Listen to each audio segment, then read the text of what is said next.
Mr. Green for 5 minutes. Thank you, Mr. Speaker. I'd like to address the House for 5 minutes, revise and extend my remarks. Without objection.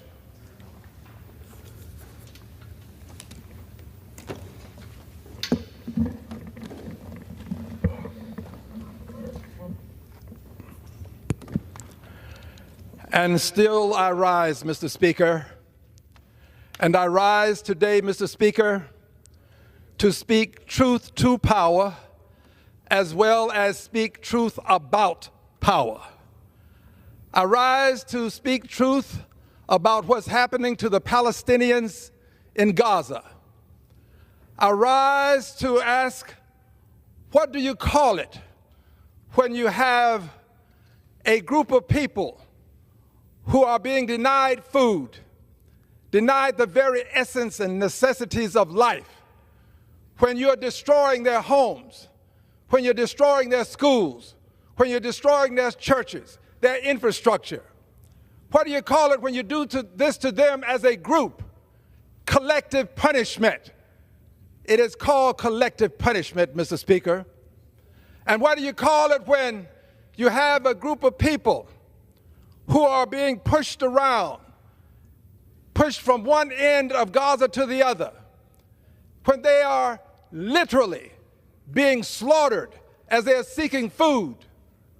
What do you call it when people say that they ought to be removed from their land? You call it ethnic cleansing, Mr. Speaker. And what do you call it when it appears to me that there is a deliberate, systemic effort to destroy in whole or in part the Palestinian people, to destroy them in whole or in part? We are witnessing before our very eyes, Mr. Speaker, genocide in Gaza, and we say nothing. I am amazed at how this country that stands for liberty and justice for all, this country that has a Statue of Liberty, how this country can see what's happening in Gaza and not call it what it is. There's a fear among us. We refuse to speak truth to power. We refuse to speak truth about power. Well, today, I'm going to do it. And I'm doing it because these are precious babies that are being slaughtered. You see the bodies. You see the homes. You see the infrastructure. But you say nothing? Who are we? What is wrong with us? What is going on? Well, here's what's going on. We have an authoritarian leader who is supporting another authoritarian leader. Our president, the Prime Minister of Israel, they are working together, and they are doing this. Our president said there would be hell to pay if they did not move or if they did not surrender. Not in those exact words, but that was his intentionality. And he's talking about the people of Gaza now. I'm not talking about Hamas that did a dastardly deed. What Hamas did can never be justified. They were wrong, but you can't justify what's happening in Israel right now. It is collective punishment. It is ethnic cleansing, and it is genocide. So, Mr. President, Donald John Trump, I say to you, Mr. President, you've been trying to hide from this. But, Mr. President, you can't hide. I charge you with genocide. Mr. Netanyahu, you are the perpetrator. I charge you with genocide. And also, I want this Congress to know that I voted against sending any additional monies to Israel for munitions. I voted against it. And this genocide is going to continue until we have the courage to say no more money to kill babies. No more money to say you're going to move people and create some sort of Riviera on the Mediterranean. No more. I will not vote for any more money. I stand where I stand. I said what I said, and I mean what I mean. We cannot, as a great nation, continue to stand silent as we see collective punishment, ethnic cleansing, and genocide in Gaza committed against people and children. We can't stand silent. History will not be kind to us. The gentleman's time has expired. We won the popular vote by big numbers and won counties in our country.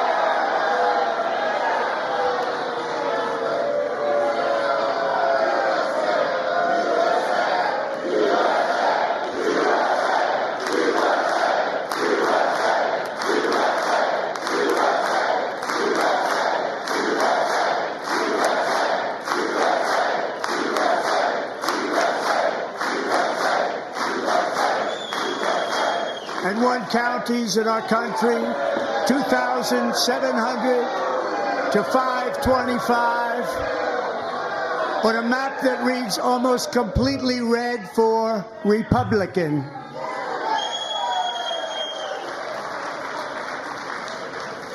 Now, for the first time in modern history, more Americans believe that our country is headed in the right direction than the wrong direction. In fact, it's an astonishing record, 27-point swing, the most ever.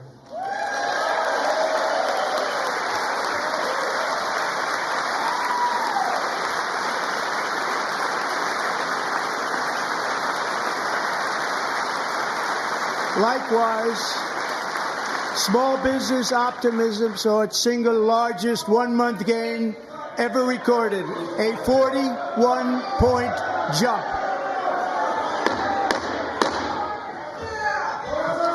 Members are directed to uphold and maintain decorum in the House and to cease any further disruptions. That's your warning.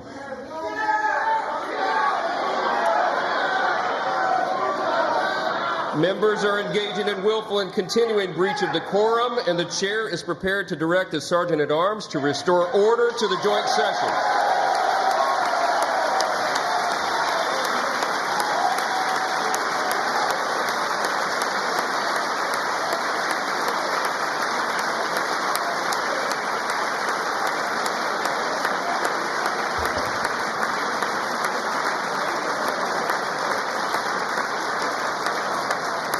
Mr. Green, take your seat.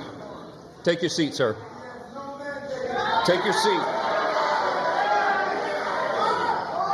Finding that members continue to engage in willful and concerted disruption of proper decorum, the chair now directs the Sergeant-at-Arms to restore order. Remove this gentleman from the chamber.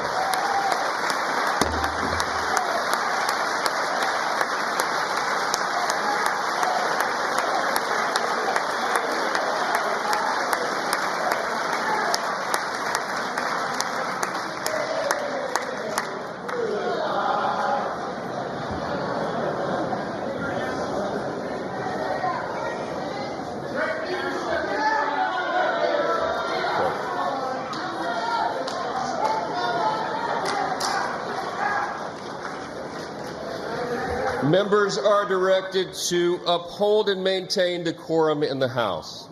Mr. President, you continue. Thank you.